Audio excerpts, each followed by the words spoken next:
সহ 3 জনকে হত্যার ঘটনায় মামলা করা হয়েছে। এই ঘটনায় গ্রেপ্তার হয়েছে 3 জন। বিএনপি মহাসচিব মির্জা ফখরুল ইসলাম আলমগীরকে আটক করেছে পুলিশ।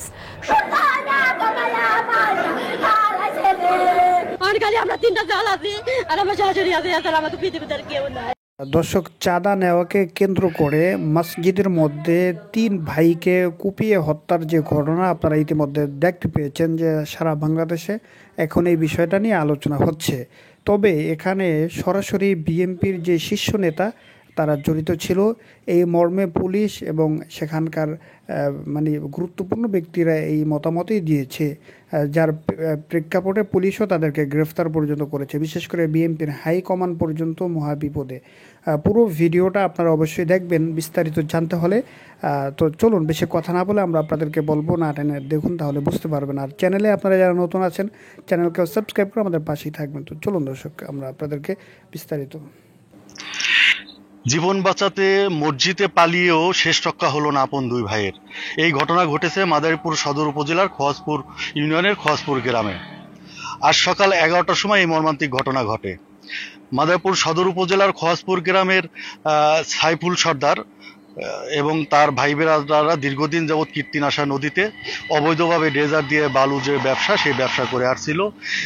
এই বালু ব্যবসা এবং তাদের খোয়াজপুর বাজারের কেন্দ্রিক যে ডাক, এই ডাককে নিয়ে কিন্তু স্থানীয় অর্থাৎ একই এলাকার শাহজাহান খানের সাথে তাদের দীর্ঘদিন ধরে কিন্তু একটি এটা নিয়ে একটা বিরোধ চলে আসছিল। সেই বিরোধের জের ধরেই কিন্তু আজকে শাহজাহান খান সহ তার লোকজনরা অতর্কিত বেলা 11টার সময় এই সাইফুল সর্দারের বাড়িতে হামলা চালায়।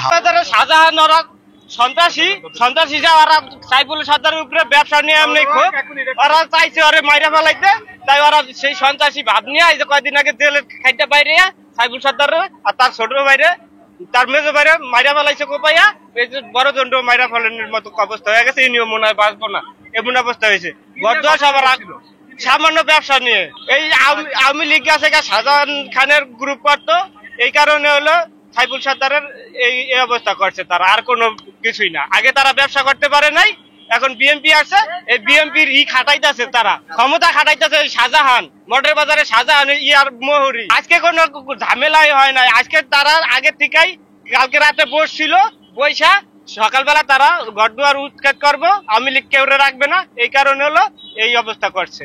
তারা কালকে রাতে কইরা নিছে, সব নিয়ে গুছায় নিছে। সকালবেলা তারাই মঠের বাজার থেকে একসাথে গেছে বাবনাতলা হয়ে একসাথে যাইয়া সাইফুলের বাড়ি হঠাৎ করে উৎখাত করার পরিকল্পনা করছে। আর এই পরিকল্পনা আজকে অনেকদিন ধরে চলতেছে, এতদিন পারে নাই।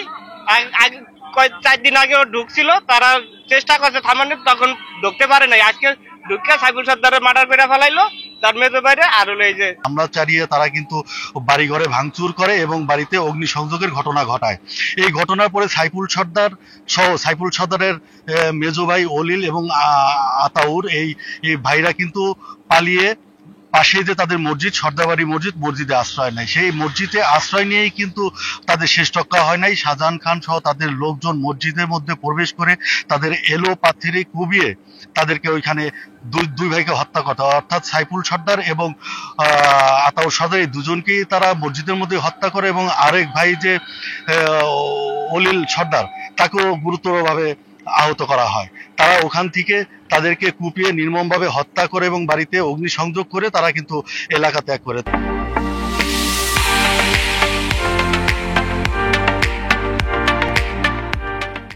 এখানে বাড়ির ব্যবসা, বাড়ির ব্যবসা এবং অন্যান্য কিছু ব্যবসা বিষয়ে এখানে শাহজাহান মতিন গ্রুপ এবং হচ্ছে সাইফুল গ্রুপ, এই 2 গ্রুপের মধ্যে হচ্ছে সংঘর্ষ হয় এবং সাইফুল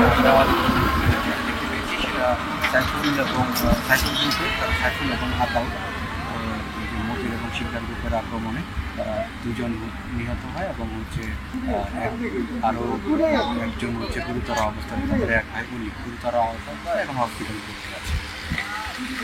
প্রতি সংবাদ আমাদের অপরাধীদের ধরতে যারা সেই ঘটনার সাথে সংশ্লিষ্ট এবং হত্যাকাণ্ডের সাথে সংশ্লিষ্ট তাদের ধরতে আমাদের অভিযান আমরা চালিয়ে যাচ্ছি। তখন কিন্তু আরো 5 জনও গুরুতর আহত হয়, তাদের এই কোপে এবং মারধরে গুরুতর আহত হয়।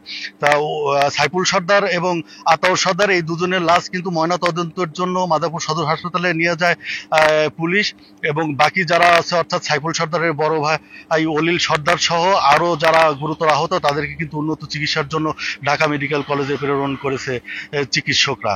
তা ঘটনা ঘটার সংবাদের পরপরই পুলিশ এবং র্যাব এবং সেনাবাহিনীর টিম কিন্তু এলাকায় গিয়ে তারা পরিস্থিতি নিয়ন্ত্রণে আনে। এই ঘটনায় জড়িত সন্দেহে ঘটনাস্থল থেকে 2 জনকে গ্রেপ্তার করেছে পুলিশ। এছাড়াও বর্তমানে কিন্তু এলাকায় এই ঘটনার পর থেকে থমথমে অবস্থা বিরাজ করছে, পুরুষ শূন্য হয়ে পড়েছে সারা এলাকা, এবং যারা হত্যাকাণ্ডের সাথে জড়িত তারা কিন্তু এলাকার থেকে পালিয়েছে। পুলিশ কিন্তু পরবর্তীতে সাঁড়াশি অভিযান চালালেও কিন্তু এখন পর্যন্ত হত্যাকাণ্ডের সাথে সরাসরি যারা জড়িত তাদের কাউকেই গ্রেপ্তার করতে পারেনি। তবে এই জিনিসটা কিন্তু মানুষের মধ্যে ব্যাপক চাঞ্চল্য সৃষ্টি হয়েছে যে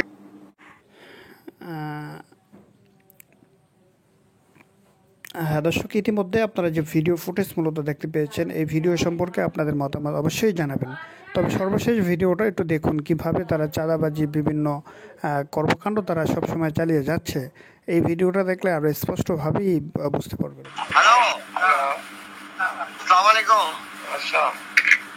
ভাই আমি শৌখিন। হ্যাঁ আমি শৌখিন, চাংলা শৌখিন। হ্যাঁ ভাই ভালো। হ্যালো, হ্যাঁ ভাই ভালো। ভাই চিনতে পারছেন? হ্যাঁ ভাই পারছি ভাই, বল। হ্যাঁ ভাই আপনি ওই ম্যানক্যাক বলে হচ্ছে দিচ্ছেন, 2 লাখ টাকার বলে দিচ্ছেন ম্যানক্যাক।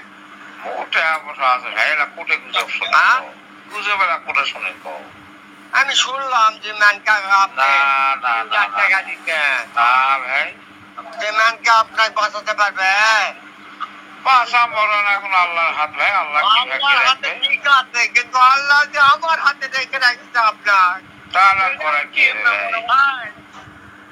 আল্লাহ যে আমার হাতে লেগে রাখছে আপনার, এটার কি হবে কোন? হ্যাঁ ভাগ মিলতেছে না। না ভাই, না না না না, আপনি আমার এই নাম্বারে বিকাশ নগদ সব আছে, আপনি 1 লাখ টাকা এখানে পাঠায় দেন।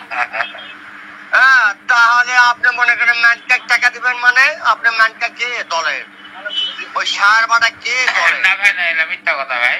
না এটা তাহলে গুজব ওঠে কেন ভাই? না না এটা একবারে মিথ্যা কথা ভাই, মিথ্যা কথা, মিথ্যা কথা। ম্যানক্যাকে ফোন করে খুঁজলেন, আর না হলে আপনি কই আছেন কত? না ভাই এটা মিথ্যা কথা।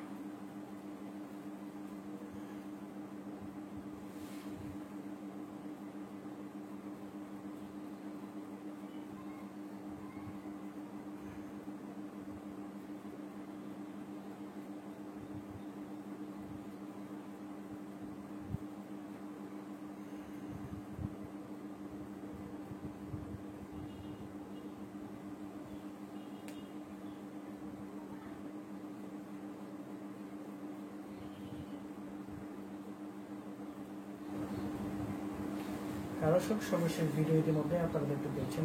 সব মিলিয়ে আপনাদের মূল্যবান মতামতগুলো অবশ্যই আমাদেরকে জানাবেন। আর ভালো থাকবেন। অন্য কোনো ভিডিওতে আবার আপনাদের সাথে দেখা হবে অন্য কোনো বিষয় নিয়ে। ভালো থাকবেন।